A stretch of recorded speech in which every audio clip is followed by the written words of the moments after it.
Olá, caro aluno, seja bem-vindo a mais uma aula da nossa disciplina de Teorias do Desenvolvimento Econômico.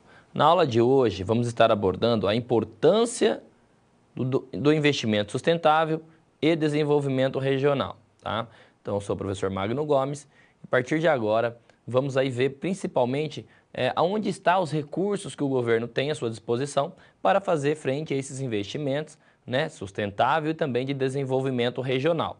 Então acompanhe comigo no quadro para a gente, né, iniciar lá, fazer aquele plano de voo da nossa aula de hoje. Então o tema da nossa aula de hoje é a importância do investimento sustentável e desenvolvimento regional, tá certo? Então agora, nessa aula, você vai compreender a importância dos investimentos públicos, privados. Então a gente vai ver a parceria, né, principalmente investimento em infraestrutura, que muitas das vezes é necessário um grande volume de capital, né? E aí, né, quando você coloca lá né, nas ferramentas que você tem para medir a viabilidade econômica e financeira, muitas das vezes, né, por exemplo, o setor privado, vou investir em infraestrutura. Esse retorno, o dispêndio, né, inicial é muito grande e o retorno demora-se muito.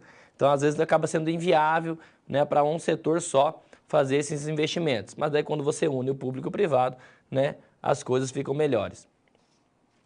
Então a gente vai ver, tá, a importância desses investimentos público-privado, dos agentes de inovação para o fomento das atividades e sustentabilidade econômica e os desafios também para o desenvolvimento regional. Tá? Além disso, a gente vai analisar o Estado como um agente investidor, né, um agente aí de fomento, bem como a sua sustentabilidade, tá, para o desenvolvimento econômico e regional, a partir então dos investimentos públicos e privados, e também vamos fazer, né, analisar os agentes de inovação. Então, como dito, na teleaula vamos discutir a importância desses investimentos do setor público, bem como as suas contribuições, tanto para o lado da oferta, quanto para a demanda e, consequentemente, para o nosso desenvolvimento econômico, né? Então, a gente vai ver que muitas das vezes o investimento ele vai ser importante para o crescimento e também para o desenvolvimento, tá? Então, esse tema, né, de financiamento do crescimento e desenvolvimento econômico, né, é muito importante, né? Porque a gente vai analisar aí aonde estão as fontes, né, existentes que uma economia tem para financiar o seu processo de crescimento e desenvolvimento, tá? A gente vai saber aonde estão esses recursos, como que o governo faz frente, né? Ele vai captar esses recursos para fazer aí os seus investimentos. Então vamos tratar também de explicar os principais ingredientes para o alto investimento que traduza então em mais crescimento econômico e, consequentemente, também desenvolvimento, tá certo? E ainda, né, só falando da nossa aula, a gente vai analisar a abordagem de modelos de financiamento público-privado, especificamente o projeto, né, Financia, né, que é a parceria entre setor público e privado para investimento principalmente, né, em infraestrutura, tá certo? Então a gente vai ter então que apontar aí os agentes de inovação, né, lucro e desenvolvimento regional, na visão schumpeteriana, né, lá do empreendedorismo, da inovação, da tecnologia, né, abordando os pontos-chave da política de competitividade regional. Quando a gente fala em política de desenvolvimento regional, né, é o nome que se dá aí às ações do governo, onde ele vai destinar e estimular o desenvolvimento econômico em regiões geográficas em que a produção, né, ou a renda são menores do que nos centros mais dinâmicos, né? Então ele vai olhar para aquela região mais carente, vamos dizer assim.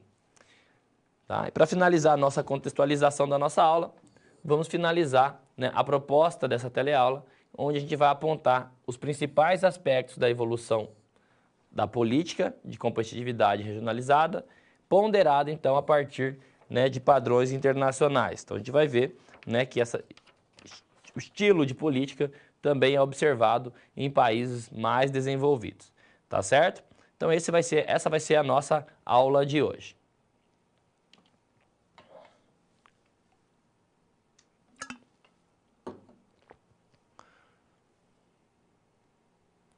a importância do investimento, contribuições para a oferta e a demanda. Então, quando o investimento ele vai ser importante, né, para a oferta e quando ele vai ser importante para a demanda. Então, acompanhe comigo no quadro. Importância do investimento, tá?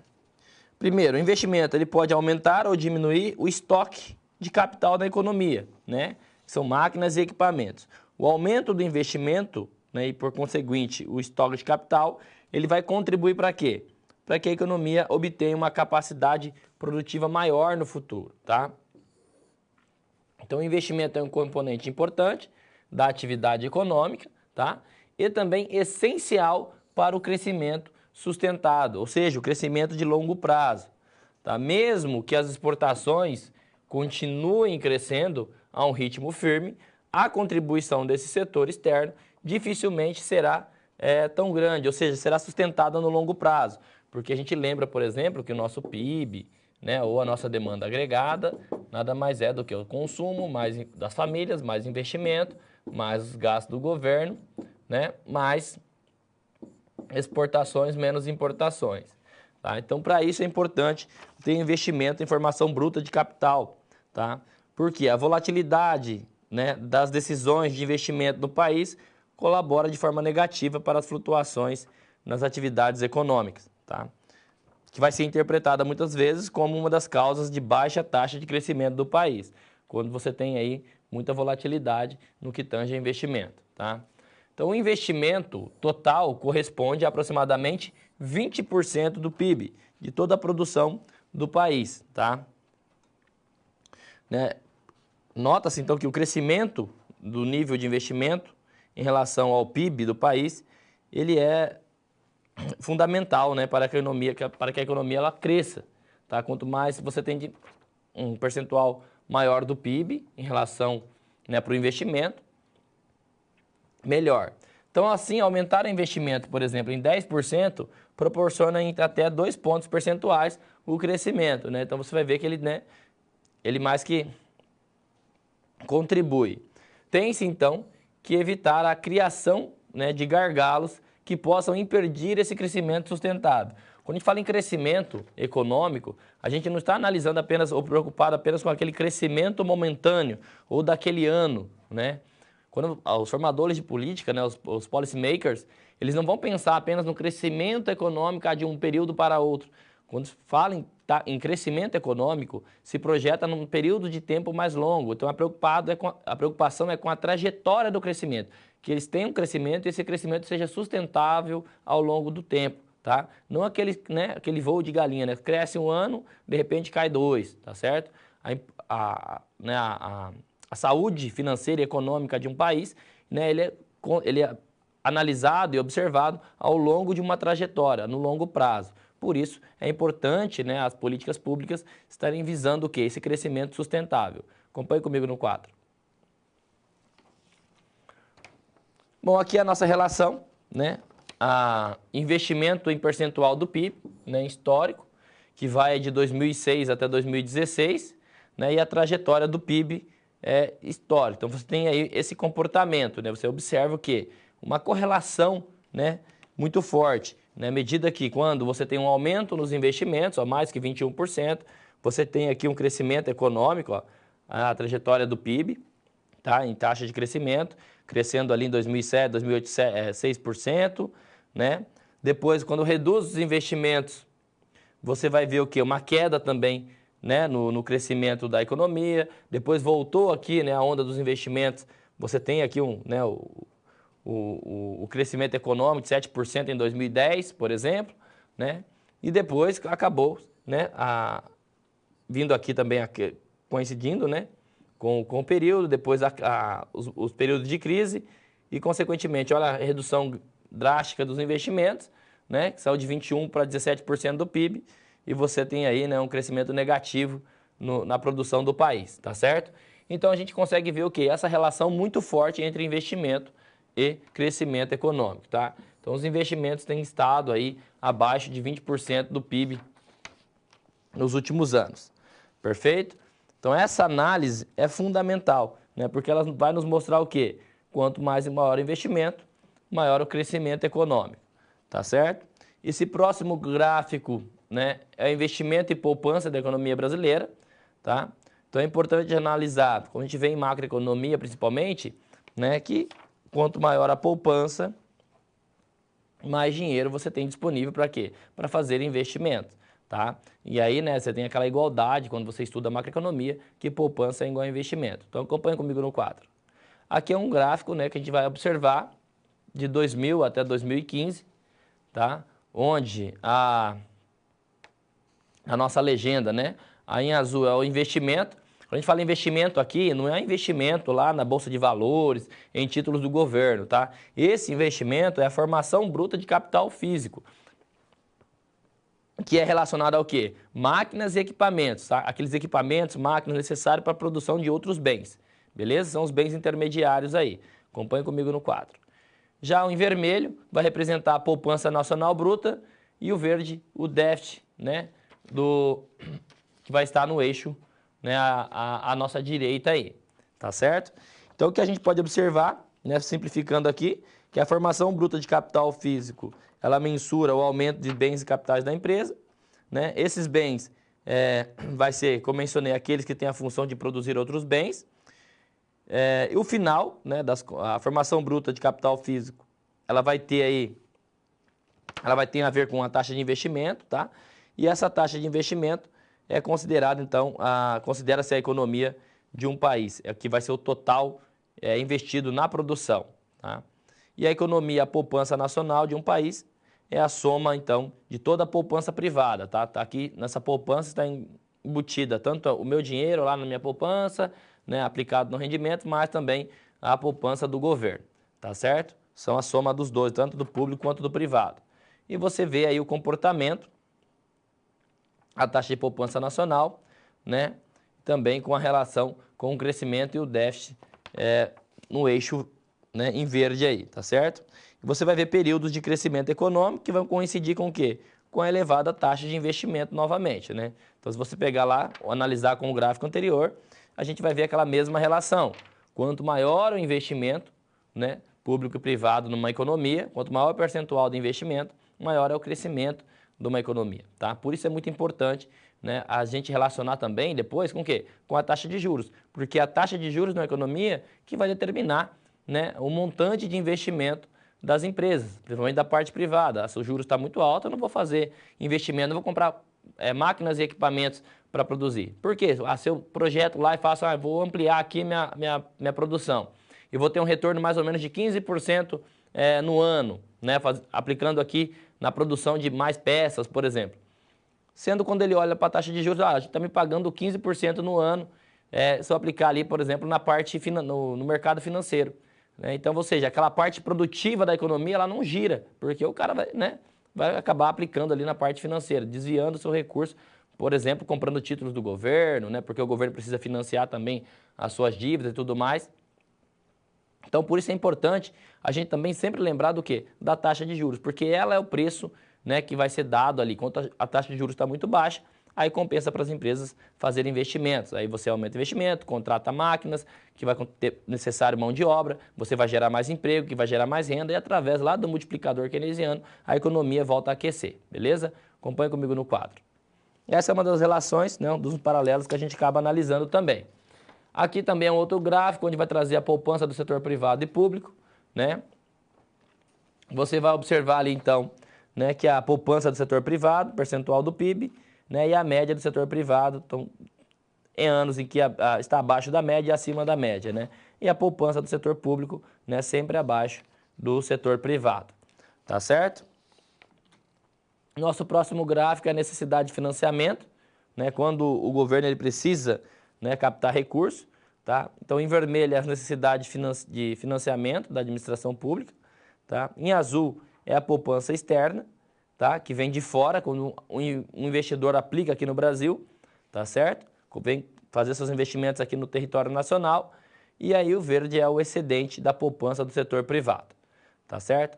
Então você começa a ver, né? Tem anos onde a gente tem excedente, anos onde a gente só tem mais déficit nas contas públicas, beleza? E para finalizar esse bloco, conseguimos observar aqui também, né, o financiamento dos investimentos, que é a formação bruta de capital físico da família e também da empresa, né? Então você vê aí que o maior percentual é relacionado aos recursos próprios, né? Poupança e lucros retidos, tá certo? Seguido aí pelos investimentos estrangeiros diretos. E agora sim, finalizando o nosso, este bloco, a gente vai ver que para garantir então um crescimento realmente sustentável, o investimento total deverá crescer entre 19% e 20% do PIB, né, do Produto Interno Bruto do país, verificando aí nos últimos anos, né, de 22% a 25%. Tá? Para os investimentos aumentar, será então necessário aumentar o fluxo de novos recursos, poupança nacional, né? Você tem que ter aí os recursos disponíveis para que você possa ter dinheiro para fazer investimento e melhorar com certeza a vida das pessoas, principalmente investimento em infraestrutura, né? Você promove tanto o crescimento quanto o desenvolvimento.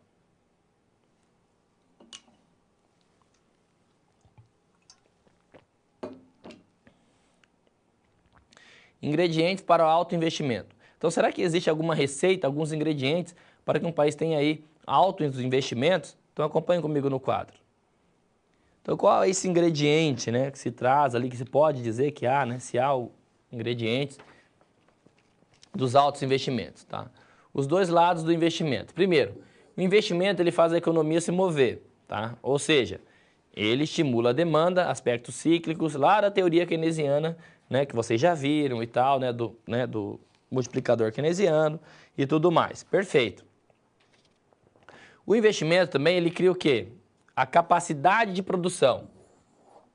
Né? Isto é, aumenta o capital. O capital aqui, pessoal, a gente está referindo apenas a formação bruta de capital físico, máquinas e equipamentos, bens necessários para a produção de outros bens, tá? Então, aumenta a oferta, que é o crescimento sustentável. Então, quando você faz investimento, você vai ter capacidade, né, de produção de longo prazo. Aqui esse gráfico vai nos mostrar a evolução produtiva do Brasil, tá? Dos investimentos do Brasil, tá? A produtividade, ó, tá? Do país em verde, tá? Ou em azul. E em verde a gente vai ver aqui, né, essa ajustada, né? É a mesma produtividade, mas ela vai estar ajustada pela expansão da fronteira de tecnologia mundial. Né? Porque quando você tem aí também a produtividade, ela vai estar intimamente ligada com o quê? Com a tecnologia. Né? Quando um país ele é muito atrasado tecnologicamente, a sua produtividade, a sua competitividade fica muito, né, abaixo ali dos países mais desenvolvidos tecnologicamente. Então voltamos ao quadro. Então o investimento, a inovação, a tecnologia também tem, né, são variáveis importantíssimas para o crescimento e desenvolvimento econômico. Então, ingredientes para haver investimentos. Primeiro, uma sólida base macroeconômica para evitar o quê? A instabilidade sobre investimentos de longo prazo. Então, você tem que ter uma política macroeconômica muito bem definida e, principalmente, pessoal, credibilidade. Tá? O país ele tem que ter credibilidade para que tudo funcione.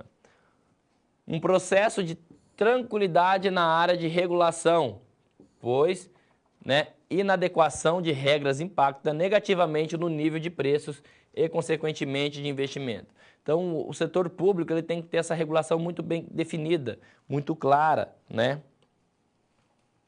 Porque o progresso, né, e a tranquilidade na área de regulação é extremamente importante. Por quê?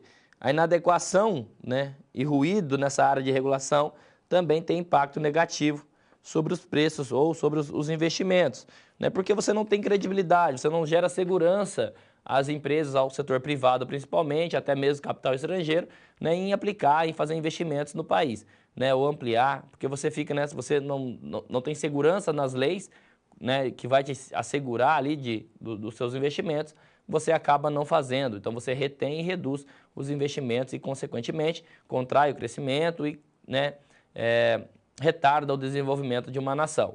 Acompanhe comigo no quadro. Dando sequência, então quais seriam as alternativas para isso? Né? Primeiro, estímulo prioritário do gasto público financiado pelo setor público ou privado. Tá?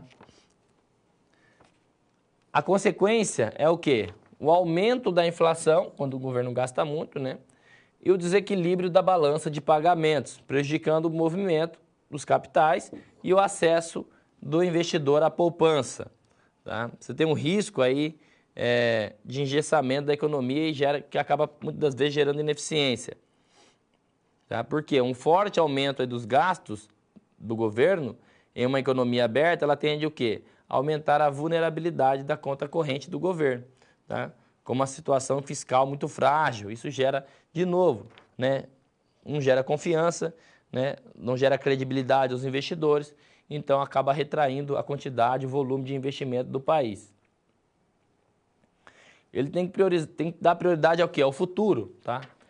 Não retardar as decisões de investimento do setor privado, dar clareza às políticas macro e microeconômicas. Então, o governo tem que ser transparente no que tange a direção das políticas macro e microeconômicas. Tá? Estabelecer as prioridades do investimento público e dimensioná-lo para a capacidade, tá, de financiamento do governo. E, na sequência, aqui a gente tem as condições macro favoráveis, né, que favorecem aos investimentos. Você tem que ter o quê? Um câmbio, né? Um câmbio controlado, tá? De certa forma, não tendo muita volatilidade, tá? Os juros baixos, tá? O investidor, né? O empresário, ele vai analisar a taxa de juros da economia no processo de decisão de investir.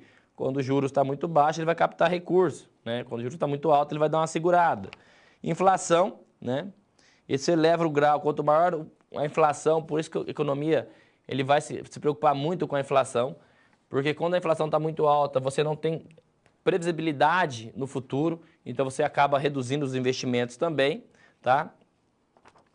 E o mercado de trabalho, né? Quando você tem um mercado de trabalho com muito desemprego, quando o desemprego está alto, há uma baixa produção das empresas, automaticamente baixo consumo, né? E, de novo, retração dos investimentos, tá?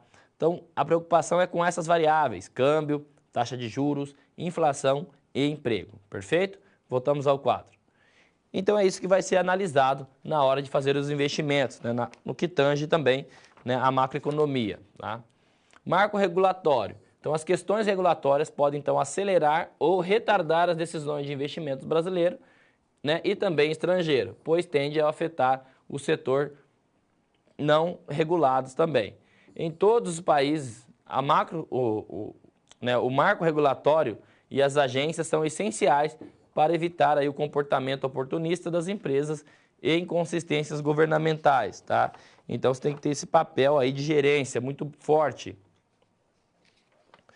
Modelo de eficiência de marco regulatório.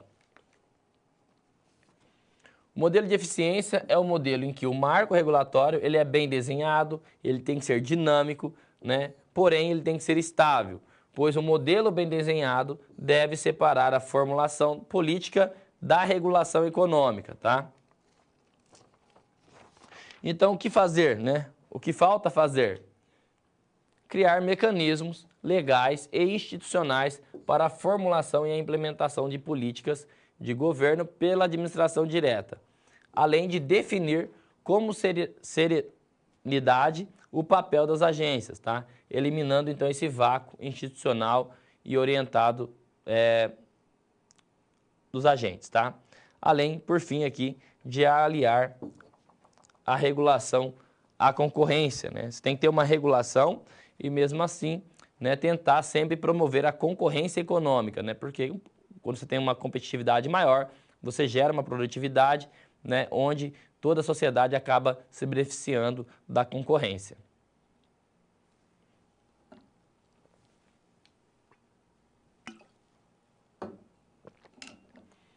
Agora, pessoal, a gente vai ver os modelos de financiamento público-privado, que é o projeto Financia, tá? Então, muitas das vezes, né, o setor privado ele não fica muito estimulado a fazer um investimento, principalmente em infraestrutura, que necessita de grandes recursos iniciais e se ele for fazer esse investimento sozinho, acaba ficando inviável. Então, tem que ter a junção do setor público para que tenha viabilidade e aí, né, tem esses investimentos, né, que vai acabar beneficiando tanto uma região, a sociedade como um todo. Voltamos ao quadro. Então, qual que é o nosso panorama atual, né? Primeiro, recursos são escassos e também capacidade de endividamento, tá? Aumento da demanda por bens e serviços públicos, possíveis gargalos ao crescimento e um modelo tradicionalmente de financiamento superado, tá? No Brasil, aumenta-se todos os anos a demanda por bens e serviços públicos, né, como saúde, por exemplo, educação, das necessidades mais básicas até também as mais complexas, tá? Então, o financiamento puramente vindo das estatais, né, do governo, não é sustentável também no longo prazo. Por isso é importante ter esse elo com o setor privado, tá? Projetos de infraestrutura. Quais são as características desse tipo de projetos? Grande volume de recurso, grande volume de dinheiro, tá?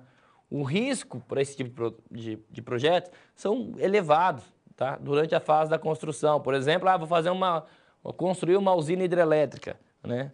O quanto de recurso inicial não é necessário, né? E qual o tamanho do risco envolvido, tá? Então você tem né, que se cercar de todas essas variáveis.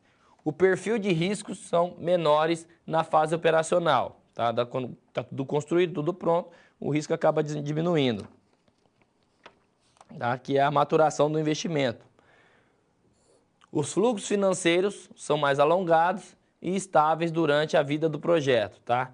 E você tem, nesses projetos de infraestrutura, um forte impacto econômico, né? Porque você vai ter um transbordamento inicial para essa produção, né? Para esse projeto, que vai acabar beneficiando outras áreas também. Então, esse esquema vai mostrar a possibilidade de financiamento, tá? Tanto interno quanto externo, perfeito? Então, a gente tem aqui as parcerias, né? Você tem aí os financiamentos, que são os fundos constitucionais, né? Os bancos privados, empresários, sindicais, né? Você tem aqui os bancos, os fundos constitucionais, né? O poder público, tá? Então, o poder público ele vai desenvolver o projeto e vai buscar essas parcerias de financiamento, tá? Você tem os fundos constitucionais, né? De financiamento que vão destinar aí recursos para o setor produtivo das regiões, principalmente da região norte, nordeste, centro-oeste. Depois, você também tem o BID, por exemplo, Banco Interamericano de Desenvolvimento, tá? Que tem um fim mais específico de financiamento para os países da América Latina e o Caribe, né? Das agências multilaterais. Depois você tem o BIRD, né? Que é o Banco Internacional para a Reconstrução e Desenvolvimento, tá? Que é uma parte aí do Banco Mundial. Tá? Depois o CAF, né? Que é o Banco de Desenvolvimento, que ele é constituído aí por 19 países, né? 17 deles é da América Latina, tá? E depois também você tem fundos de pensões que acabam contribuindo aí também como parte dos recursos, tá? Então você vai ter também, né, nacionalmente aí falando do BNDES, né, que faz investimento muito forte em infraestrutura, né, a CEF, né, Caixa Econômica Federal, você também tem aí como a parte do governo, né, você também tem outro elo com o mercado de capitais, tá? Então você vai ver, né, fundos de pensão nacional, fundos de pensão estrangeiro, fundos setoriais de investimento. Então você tem todo esse elo, né, que é constituído aí para financiamento, tá? E o projeto financia, então, ou Project Finance, é a modalidade de financiamento garantido pelas receitas, ativos e colaterais de um projeto economicamente separado em uma sociedade, né, de propósito específico, né, que nós temos ali. Então, aqui a gente vai ter essa relação aqui, ó, tá? Você tem os acionistas, você tem aqui o poder concedente, né, os agentes financiadores, tá? Pode ser tanto locais quanto externo, né? Os agentes, né, fiduciários. Depois temos aqui também o elo com as receitas, né, e o produto final, né, que é onde você vai ter o usuário ali. E do outro lado, temos aqui as seguradoras, que é muito importante, né, onde você vai controlar o risco político, o risco cambial, né? E também os fornecedores, construtores e operadores, tá certo? Então esse elo é constituído aqui entre o setor público e setor privado, tá? Características desse tipo de projeto, né? Você tem Alavancagem financeira, né? Você consegue fazer uma alavancagem maior. A estrutura contratual detalhada e participação dos agentes na elaboração desse projeto. Separação entre risco financeiro e risco operacional, bem definido, diga-se de passagem. Utilização de múltiplos instrumentos de financiamento. Você não tem apenas uma fonte ou duas fontes de financiamento, você tem mais, né? Você abre o leque.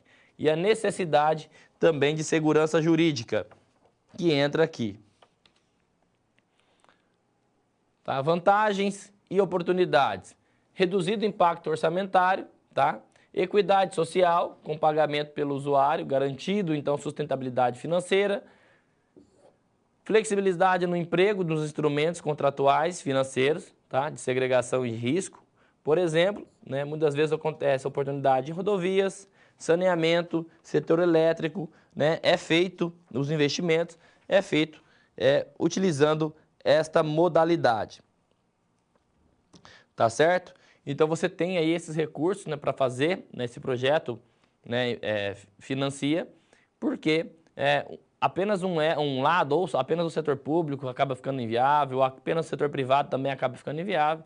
Então você junta, né, faz esse elo ali entre público e privado, né, para que você traga crescimento à economia e desenvolvimento também, melhorando a vida das pessoas.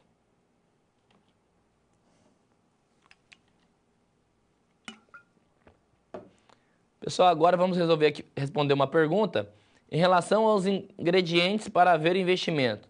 Quais seriam as melhores alternativas, tá? Então agora eu vou deixar aí um minutinho para que você pense e eu já volto aqui com a nossa resposta.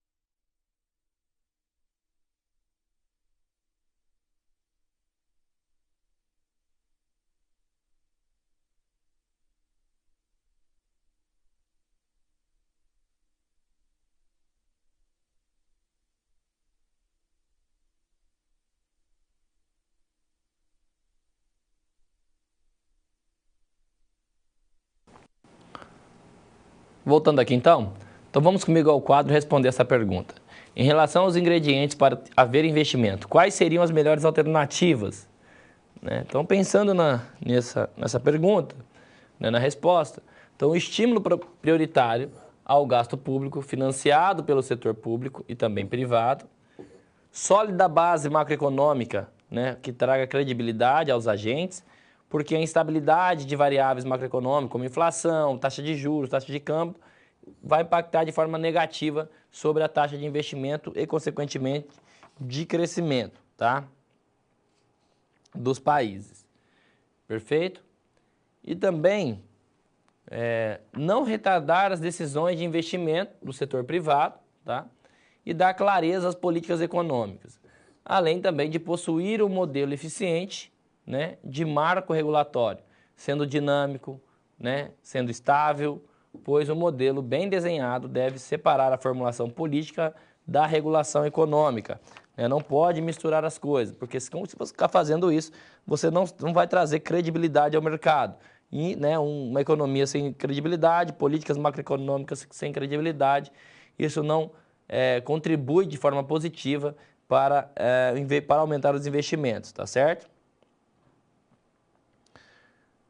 Por exemplo, né, na prática, o investimento direto estrangeiro ele vai englobar a compra de algumas instituições ou empresa, parcial ou totalmente, a abertura de filial em outro país, a construção de novas instalações, a união de empresas de países distintos, né, tudo isso são características de investimento direto estrangeiro. E se você não tem, né, esses ingredientes para atrair os investimentos, esse cara não vai aplicar, não vai fazer investimento no país, tá? Vai afugentar, ou seja, ele vai buscar outros países para aplicar o seu recurso, o seu dinheiro, tá certo? Então agora, pessoal, nesse momento, convido você a enviar suas dúvidas, né? E deixo aí também uma questão, né?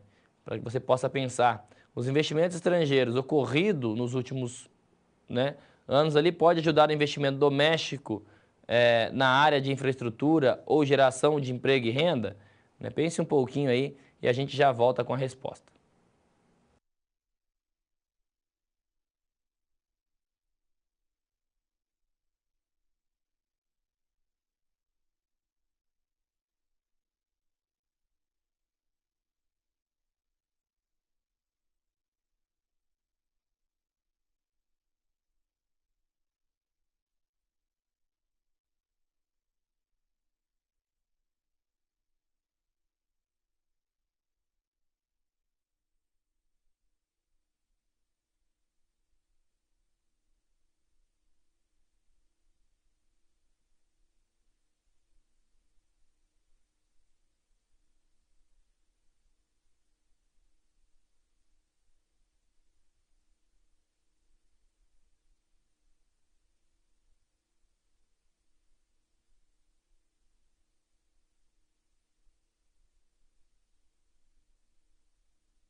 Voltando aqui então, pessoal, vamos responder essa dúvida no quadro? Acompanhe comigo.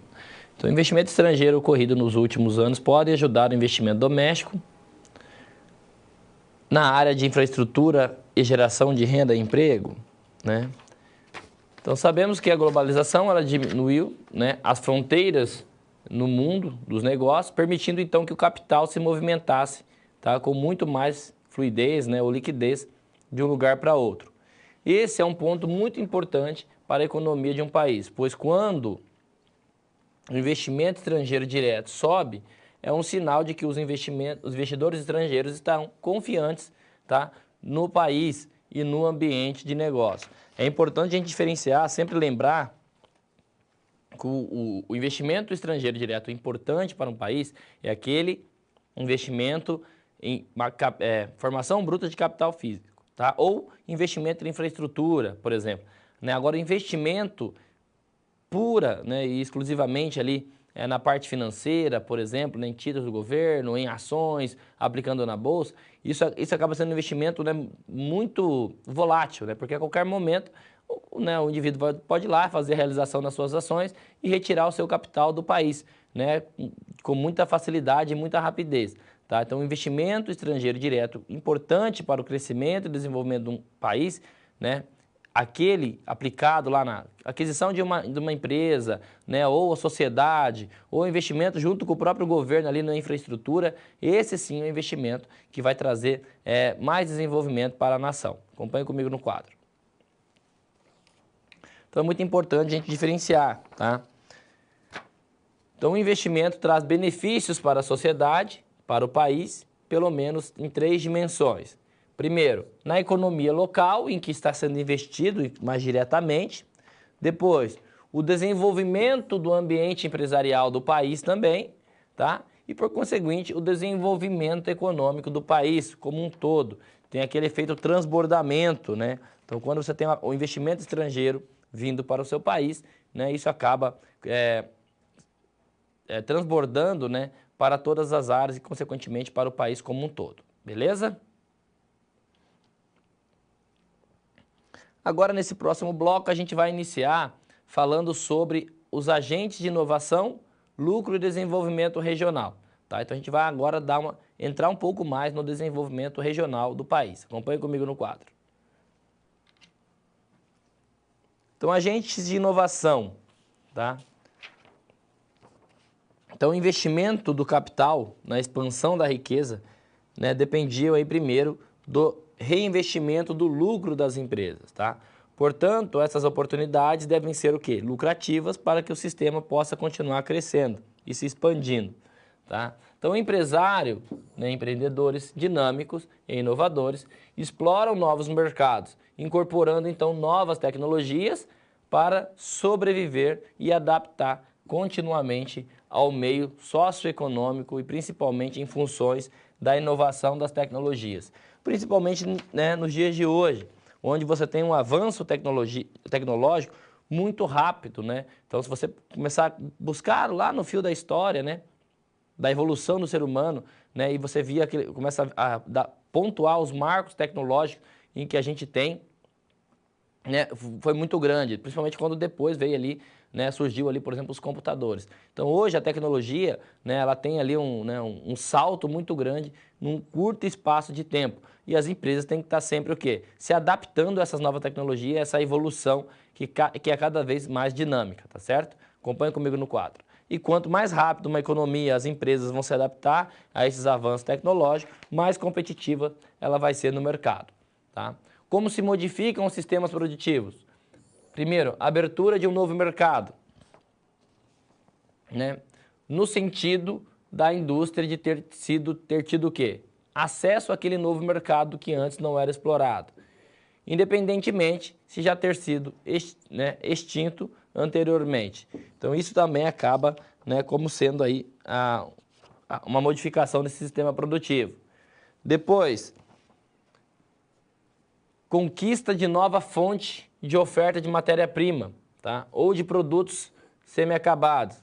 Então, independentemente de já ter existido ou sido criado, tá? Então, conquista de nova fonte de oferta de matéria-prima ou de produtos semi-acabados. Também, de novo, isso independe, né, se já tenha sido extinto ou sido criado, tá certo? Depois, estabelecimento de uma nova ordem de organização de uma determinada indústria, tá? Que é a criação ou ruptura de uma posição, por exemplo, de monopólio, né? Quando você tem, então, né, a criação de uma empresa, né, com uma estrutura de monopólio. Então, só para te recordar, o que é um monopólio, né? É uma estrutura de mercado onde vai ter apenas uma empresa que vende apenas um único produto, aquele produto não tem substituto próximo, Tá? Então a empresa ela tem o poder do quê? Tanto de determinar as quantidades ofertadas para a economia, quanto também o poder de determinar o preço. Tá? Por isso que é muito importante, quando se tenha monopólio numa economia, o governo a ser atuante. Né? Porque imagine só ali na sua região, a empresa que fornece água, se ela fosse totalmente privada, porque é um monopólio, só vai existir uma fornecendo ali água para você. Por que não tem mais, professor? Porque aí entra aquela questão, né, da capacidade técnica, muitas das vezes. Esse ter o quê? 3, 4, né, relógios ali para você escolher. Ah, não, esse mês está mais barato aqui, eu vou pegar a água dessa empresa e da outra, né? Isso acaba ficando inviável também, por isso que normalmente tem uma. Né? Se tivesse mais que uma, normalmente o preço ficaria mais acima. Porém, como se trata de um monopólio, o governo ele tem que estar ali fiscalizando, né, as agências controlando para que você não, né, porque de fato, como é um bem essencial, independente do valor, a gente sempre iria necessitar deste bem, por exemplo, a água. Né? Então o governo ele tem que estar atuando ali nas suas regulações para que, né, não tenha essa cobrança de preço abusivo, por exemplo. Voltamos ao quadro. Então, o estabelecimento de uma nova ordem de organização ou de uma determinada indústria, por exemplo, a criação ou a ruptura também de uma posição de monopólio, né? Quando você sai do monopólio e vai para uma concorrência perfeita. A outra característica do monopólio, por que existe monopólio? Porque vai existir sempre barreiras, né, impedindo que novas empresas entrem nesse setor, tá? Seja barreiras naturais ou não. Barreiras naturais, por exemplo, é a questão de uma usina hidrelétrica. Você tem um rio, o fluxo de água do rio só cabe uma usina. Se você colocar duas dali, não daria certo. Então, isso acaba sendo uma restrição né, de natureza, né? Uma restrição natural. Então, tais modificações são, em seu conjunto, definidas como também inovações, tá? Lembrando lá da teoria de Schumpeter, né, que a inovação não é você criar algo, apenas criar algo novo, né? Se você tem algo já, né, que existe e começa a transformar e melhorar, né, para que aumente a produtividade de uma empresa, isso também já é uma inovação, beleza? Então voltamos ao quadro. Então aqui a gente também temos os agentes de inovação na visão schumpeteriana, né? Lá do de Schumpeter, que vai trazer a questão da importância dos avanços tecnológicos, do empreendedorismo para o crescimento econômico, tá? Então o sistema econômico de um país, em certos períodos, apresentam sinais do quê? De expansão e prosperidade com projetos que são aí rentáveis, favorecendo então a geração de emprego e, consequentemente, renda, tá certo?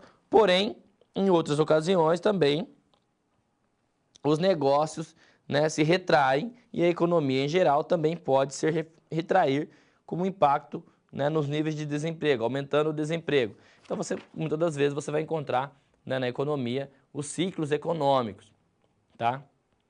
Hora baixa, hora alta. O importante é sempre analisar o que? A trajetória, né, desse crescimento. Então, voltamos ao quadro. Então, quando a gente fala em inovação, a gente vai ter outras fontes de aumentar o lucro das empresas, tá? Então, os resultados da atividade empresarial é o lucro, né? Qual que é o resultado de uma atividade da empresa? Sempre lembrando lá, né, que o objetivo principal das empresas racionais é a maximização do seu lucro. Nós, os agentes, vamos buscar sempre a maximização da nossa utilidade, tá? Das nossas preferências. Então, a modificação na organização de produção, tá? O aumento do tamanho da firma acaba sendo também, tá, um meio de inovação, tá? Com o objetivo sempre de aumentar o lucro, né? Trazer maior recurso para a empresa. Descoberta de novas, né, e mais baratas fontes de oferta de recurso produtivo, redução no custo de produção, tá? Quando você vai lá e altera a matéria-prima, né, muda ali, por exemplo, uma embalagem com material mais flexível, mais barato, tá? Isso acaba sendo também, né, um ponto de inovação. Criação de novos bens que satisfaçam a necessidade ainda não satisfeita, né? Preços não têm relação com os custos. Criação de novos bens, tá, que satisfaçam a melhor necessidade já satisfeita, que daí aqui é a questão da agregação de valor, porque já existe o produto, tá? Descoberta de novos mercados, tá? Quando você não atuar, então você abrir, vai expandir. Os preços não têm relação com os custos aqui, tá? Os novos compradores estão dispostos a pagar mais nesse sentido, tá? E por fim, finalizando esse bloco, tá? Os lucros se recriam com constante inovação. A inovação ela gera lucro, com o processo comercial, a inovação se difunde pelo sistema, tá? Tendo então a relacionar novamente com os preços aos custos de produção, tá? Então, quando os benefícios da inovação se difundem, o lucro desaparece para a firma, tá? Em outras palavras, o lucro ele difunde por todo o sistema da indústria, né? Ele acaba transbordando para todo o sistema, beleza? Então, a inovação sempre vai trazer consigo maior lucro para as empresas.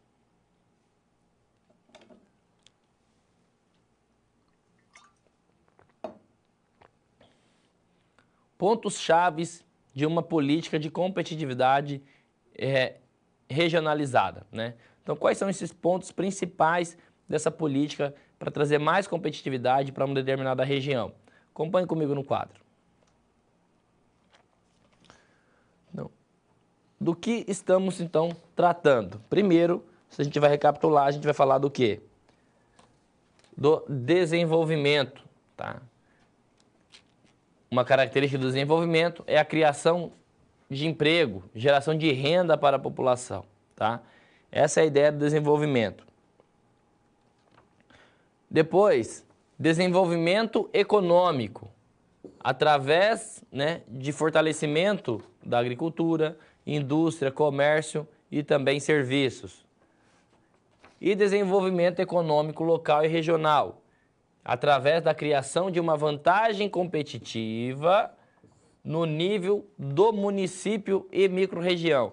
Então, quando a gente fala em desenvolvimento econômico regional, a gente vai olhar para onde? Para a esfera menor, para a parte micro do município, tá? Então, cabe aqui ao município, às prefeituras municipais, que vai compor essa esfera de governo mais responsável pela administração dos municípios. Então, elas são bastante solicitadas, porque está mais próximo da população, né? Assim, o aumento da possibilidade dos municípios de atuar no campo do desenvolvimento econômico e urbano, enquanto a União, né, e os estados acabam reduzindo. Essa é uma proposta de desenvolvimento, onde o município ele acaba sendo ali, né, o principal, o linha de frente, que de fato é o que está mais próximo da sociedade. É os municípios ali, os prefeitos, né, que escutam ali, né, as necessidades do povo, né? E aí, né, tendo ali apenas como suporte o Estado, né, e a federação, né, nesse sentido. Então, essa é uma ideia em que o desenvolvimento ele inicia, né, pela organização, né, dos municípios de fato. Então, acompanhe comigo no quadro. Então, essa é a ideia, né, do desenvolvimento mais regional. Então, você tem aqui, com isso, você consegue, então, fazer políticas, né, econômicas de competitividade mais regionalizadas, né, mais particular para cada região, né, mais personalizada, essa é a palavra. Então, você tem aqui, ó, criação de uma vantagem competitiva regionalizada, né, criação de renda, acaba gerando renda e emprego, através do fortalecimento da agricultura, indústria, comércio, serviços, criação de uma vantagem competitiva, mais no nível de micro-região, até mesmo do município, tá? Então, você também fortalece ainda mais os pontos fortes, né, alavancando os potenciais já existentes. Também pode especialização e colaboração entre as empresas, tá? Instituições de suporte intergeração ativa em cadeias internacionais, né? Então, você tem essa instituições de suporte e geração, né, de integração, que acaba, né, tendo uma sinergia. Então, normalmente, a gente vai ver um esquema aqui logo mais dos municípios, né, onde você acaba tendo o quê? Um município, né, porque aqui inicia ali como suporte, por exemplo, né, de um espaço para uma determinada empresa. Então, ele que vai acabar dando subsídio, né, dando ali um incentivo para atrair mais empresas para aquela região, né, e depois acaba avançando para as outras esferas. Então, voltamos ao quadro. Então, aqui a gente tem um triângulo, né, de promoções de empresas. Tá? Então, você fortalece a empresa local, atrai novas empresas, tá? Então, a atração de fornecedores, empresas complementares, produtores de bens de capital, empresas e serviços, tá? Quando você vai acabar atraindo novas empresas, você vai acabar, aquelas empresas que se instalou naquela região, ela precisa do quê? De fornecedores, então você acaba trazendo outras empresas fornecedores, tá? Que a gente vai chamar, né, de spin-over, né, ou de transbordamento, tá? Em uma nova empresa que nasceu a partir de um grupo de pesquisa, por exemplo, de uma empresa, uma universidade ou um centro de pesquisa público ou privado, normalmente com o objetivo de explorar um novo produto ou serviço que se tem ali na região, tá? E aí você acaba tendo esses transbordamentos ou essas externalidades positivas também.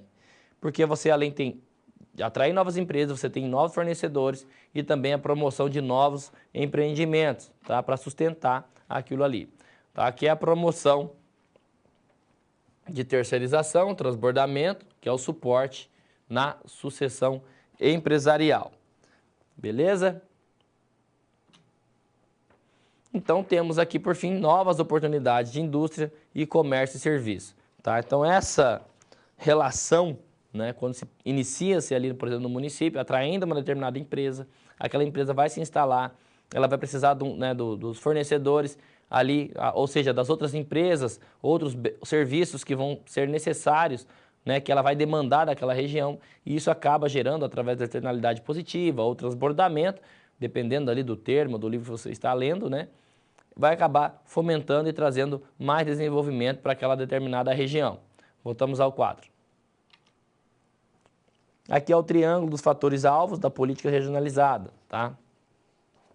Então você vai ter aqui, ó, fatores de localização estáticos, tá? E objetivos. Vai ser relevantes para as empresas, fatores dinâmicos subjetivos e aqui relevantes para empreendedores e funcionários. Então, vou ter que sempre analisar, né, esse triângulo aí dos fatores alvos dessa política. Então, fatores de localização. Localização geográfica, né? A existência, se há ou não existência de infraestrutura, de transporte, logística, né? Se não acaba tendo um gargalo ali, impedindo que as empresas, por exemplo, tenham acesso aos seus insumos de maneira mais facilitada. Infraestrutura e transporte, né? Também é importante. Se tem infraestrutura, se tem transporte fácil, por exemplo, para os trabalhadores chegarem ali na indústria, né? A infraestrutura de comunicação, que está relacionado aqui à internet, nas linhas telefônicas. Então, você tem toda uma estrutura, né, que se tem aí necessária, né, para que, de fato, você atraia uma indústria para a sua região. E mão de obra, né, se você tem a mão de obra, né, no seu município, principalmente se vai ser uma mão de obra qualificada ou não, porque muitas das vezes determinada empresa, determinado setor, ele vai precisar de um capital humano mais qualificado, tá? A cultura empresarial e econômica da região, né? A imagem, a percepção da região também vai fazer diferença. A atuação do governo, né? Atendimento às empresas, presença de empresas do mesmo ramo, né? Porque acaba tendo aí uma sinergia, né? Entre as empresas. E as instituições de treinamento e formação, né? Que acaba sendo também relevantes e determinantes para a atração de novas empresas, né? E companhias para uma dada região. E por fim, finalizando aqui, a gente tem aqui os fatores subjetivos do empreendedor e funcionário. Que é quais? Que são quais? Qualidade da habitação e do bairro, né? Será que o bairro ali, né, da habitação é boa para atrair também esses novos funcionários?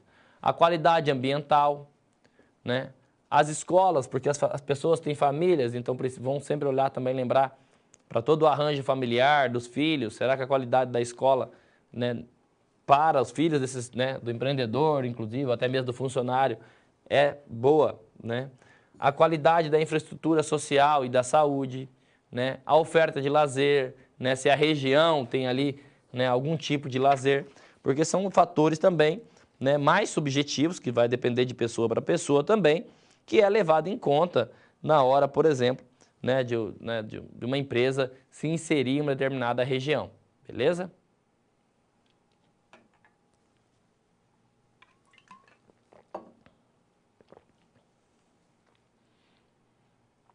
Agora a gente vai falar sobre a evolução da política de competitividade regionalizada e o padrão internacional, tá? Como que se dá, né, nos países mais desenvolvidos também esse esquema, né, dessa regionalização de competitividade. Acompanhe comigo no quadro.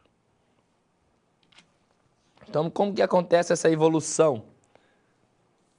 Então, primeiro, vamos observar aqui, ó, a estratégia, fatores de competitividade.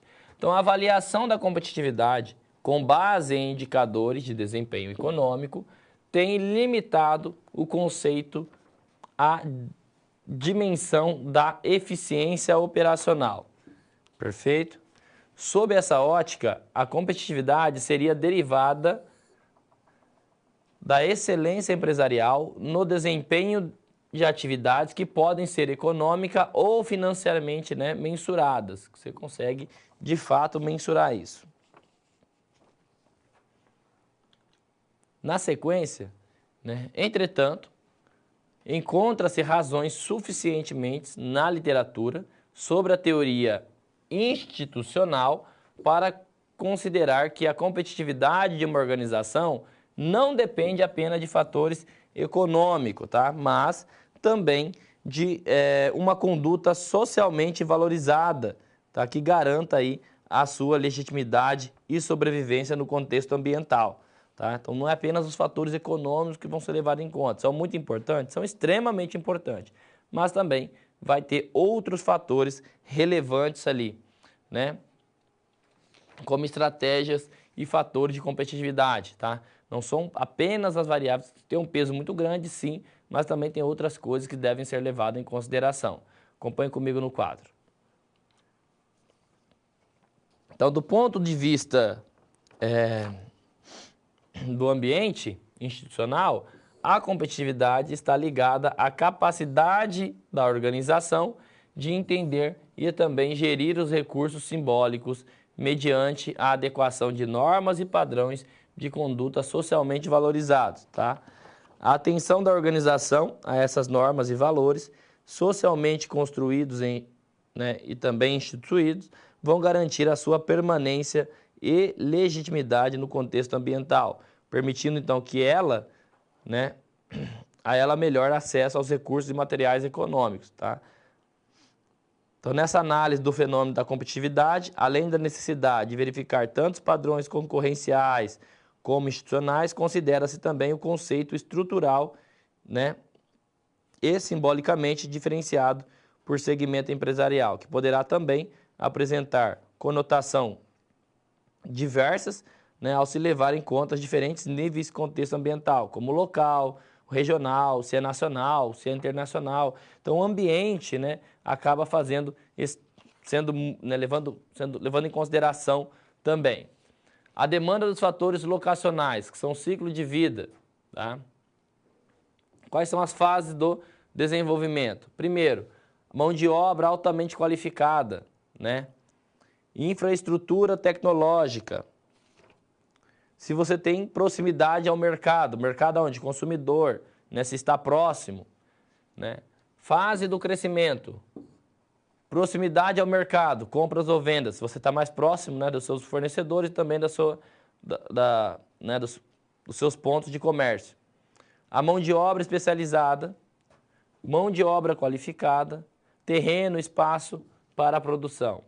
Fase de maturidade, se a mão de obra é barata, o local, né, de produção é barato, proximidade do mercado, né, do mercado consumidor. E a fase de declínio, né, quando você tem uma fase, né, do ciclo, né, lembrando, né, na economia tudo é ciclo, né, importante é sempre a tendência. A mão de obra barata, local de produção barato e poucas regulamentações. E aí você acaba tendo o ciclo de vida da indústria, que vai passar por essas fases, tá? Aqui a gente tem um esquema da evolução da política de competitividade regional, onde temos a nossa base, né, a disponibilidade de terrenos, né? Então você vai ter lá no município, principalmente, né, a disponibilidade do terreno, né? Depois passa pelo apoio de empresas, atração, né? Você vai ter atração das novas empresas, o marketing, a imagem, né? Então você passa por esse campo, por essas esferas aqui primeiro, para depois ir avançando para os outros níveis, onde você vai ter a agência de desenvolvimento, a sucessão empresarial, o suporte, né, para novos empreendimentos de incubadoras tecnológicas, suporte para empresas em crise. Você passa depois para o outro nível, para o último, que é a integração, né, a definição de uma estratégia mais regional, a ligação entre as promoções econômicas e outras atividades. Então, essa é toda a evolução da política de competitividade regional. Tá? E aí, o importante é a gente ter o quê? Né? Quais são os atores da política de competitividade mais regionalizada? Então, aqui a gente vai entrar no quesito, a gente vai ter o setor público, tá? Quais são esses atores do setor público? As secretarias municipais, né? Na esfera de município, as estaduais, né? As autarquias, né? O Banco de Desenvolvimento, no nosso caso o BNDES, por exemplo, as estatais, né? Com a suas infraestrutura e as entidades de suporte pública. E aí a gente tem que ter o quê? Né? O setor privado, o outro agente, que vai ter aí as associações, os sindicatos patronais e também trabalhadores, né? As grandes empresas, incorporadoras, empresas de infraestrutura, entidade, né, de suporte privado. E aí nós temos que ter então esse elo, né, para juntar o poder público e privado, né, que são as agências de desenvolvimento, né, que vão estar fazendo esse elo entre essas duas grandes esferas, né, entre o setor público e privado, para que se tenha mais investimento em um país e, consequentemente, desenvolvimento, tá, contribuindo, né, para a melhoria de vida de todas as pessoas, né, todo cidadão de uma nação. Beleza? Voltamos ao quadro. Então, esse elo é muito importante. Então, a gente tem ali, né, o nosso poder público privado e é muito, né, de muita relevância as agências de desenvolvimento. Tá? E fechando esse bloco, a gente tem aqui os conceitos de análise do ambiente local, né? Trazido ali por Porter, né? Muito visto na administração, principalmente. Né? Onde a gente tem aqui as empresas chaves, né, de concorrência local, tá? As empresas de suporte, né, as empresas chaves, depois as empresas de suporte, fornecimento e prestação de serviço, a essas empresas, né, ditas como chaves, ali, né, as principais, as maiores. Fazendo esse elo, você vai ter as instituições de suporte e entidades de classe, tá? E finalizando aqui, né, o fornecimento de demanda sofisticada também, né, que vai atender essas empresas, né, chaves ali necessárias para o desenvolvimento regional. Maravilha? Bom, então esse elo entre setor público e privado é extremamente importante para que você tenha sempre, né, um maior nível de investimento, porque como a gente viu lá no início da aula, quanto maior o investimento de um país, maior é o seu crescimento e, consequentemente, também contribui de forma significativa para o desenvolvimento econômico.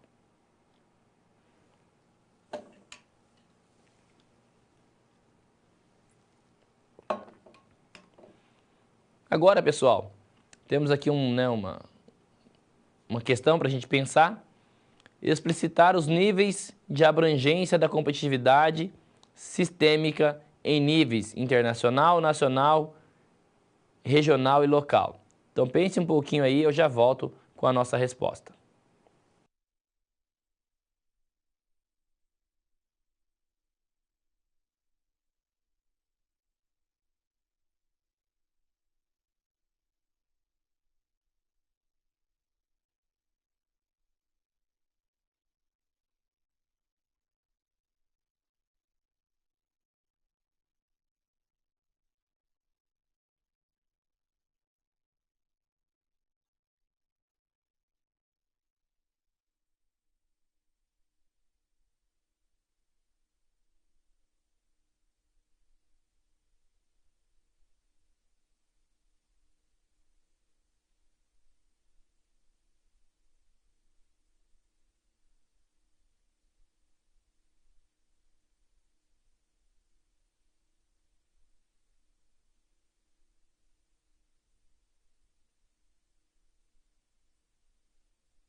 Voltando aqui então, pessoal, então vamos comigo ao quadro para a gente, né, apontar aí os níveis de abrangência de competitividade sistêmica em níveis internacional, nacional, regional e também local, tá?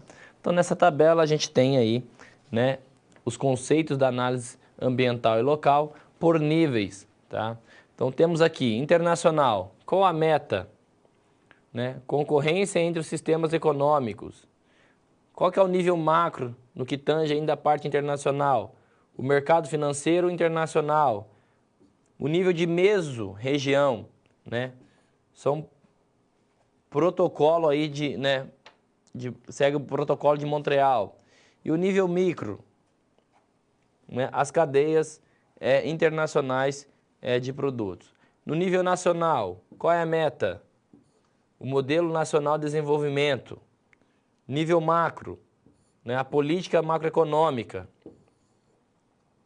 Nível de mesos, promoções, né, de exportação. E nível micro é relacionado às grandes empresas, tá certo? Na que tange a regional, identidade, né, de espírito mais regional, né, tá mais identificada com a região. Disponibilidade de recursos e investimento no nível macro, tá? No nível de meso, apoio, né, para pesquisas e extensão, né, e tecnologia. E no nível, né, micro, redes de fornecedores. E no quesito local, né, temos aqui então como nível de meta a união entre, né, os atores locais. O nível macro, disponibilidade de recursos para o ensino. No nível meso, temos aqui promoções, né, de pequenas e médias empresas e novos empreendimentos. E no nível micro, são micro e pequenas empresas, tá? Lá no nível micro, no local, tá? No ambiente, né, da estrutura aqui, né, dos níveis internacional, nacional, regional e também local, beleza? Então agora, pessoal, deixo aí um tempo para que você envie suas dúvidas e eu volto na sequência finalizando a nossa aula.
Voltando aqui, pessoal, vamos ao quadro recapitular o que a gente trabalhou na aula de hoje.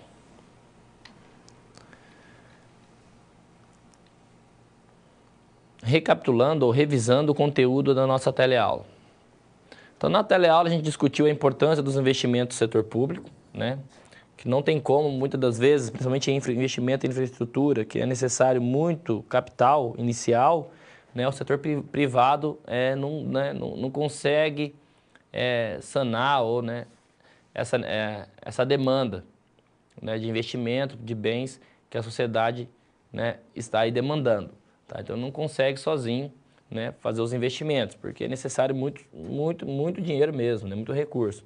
Então, é necessário esse elo entre o setor público e privado, tá? Bem como as suas contribuições tanto para a oferta quanto para a demanda e, consequentemente, para o desenvolvimento econômico. A gente colocou, né, apontou também as principais circunstâncias para um alto investimento. Vimos também a importância dos investimentos, né, para o crescimento e desenvolvimento econômico. Abordamos também um modelo de financiamento público-privado, lá pelo projeto Financia, tá? E vimos algumas de suas particularidades. Apontamos também as estratégias dos agentes de inovação na busca do desenvolvimento regional, explicitando também os pontos chaves, tá, de uma política de competitividade mais regionalizada, tá certo? Pessoal, também é extremamente importante que você faça a leitura lá do seu manual, do seu livro, bem como que você faça os exercícios que estão lá propostos, para que você fixe ainda mais o conteúdo que é passado aqui para você na teleaula. Beleza? Então ficamos por aqui, bons estudos e até a próxima.